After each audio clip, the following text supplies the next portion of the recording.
Bhagavad Gita, Chapter 4, Text 36. Api, api, ched, ched, api ched,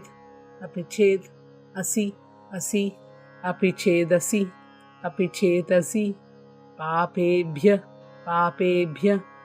api chedasi papebhya, api chedasi papebhya, api chedasi papebhya, sarvebhya, sarvebhya, papa, papa,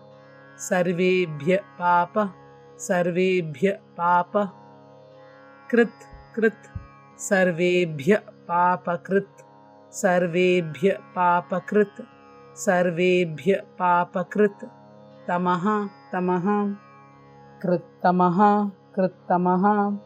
sarvebhya papa krit tamaha, sarvebhya papa krit tamaha, sarvebhya पापकृत्तमः अपि चेदसि पापेभ्यः सर्वेभ्यः पापकृत्तमः अपि चेदसि पापेभ्यः सर्वेभ्यः पापकृत्तमः अपि चेदसि पापेभ्यः सर्वेभ्यः पापकृत्तमः सर्वं सर्वं ज्ञान ज्ञान सर्वं ज्ञान सर्वं ज्ञान प्लवेनैव प्लवेनैव सर्वं ज्ञानप्लवेनैव सर्वं ज्ञानप्लवेनैव सर्वं ज्ञानप्लवेनैव वृजिनं वृजिनं सन्तरिष्यसि सन्तरिष्यसि वृजिनं सन्तरिष्यसि वृजिनं सन्तरिष्यसि वृजिनं सन्तरिष्यसि सर्वं ज्ञानप्लवेनैव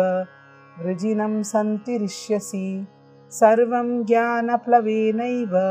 वृजिनं सन्तरिष्यसि सर्वं ज्ञानप्लवेनैव वृजिनं सन्तरिष्यसि अपि चेदसि पापेभ्यः सर्वेभ्यः पापकृत्तमः सर्वं ज्ञानप्लवेनैव वृजिनं सन्तरिष्यसि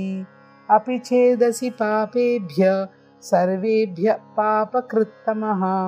सर्वं ज्ञानप्लवेनैव वृजिनं सन्तरिष्यसि अपि चेदसि पापेभ्यः सर्वेभ्यः पापकृत्तमः सर्वं ज्ञानप्लवेनैव वृजिनं सन्तरिष्यसि। हरे कृष्ण।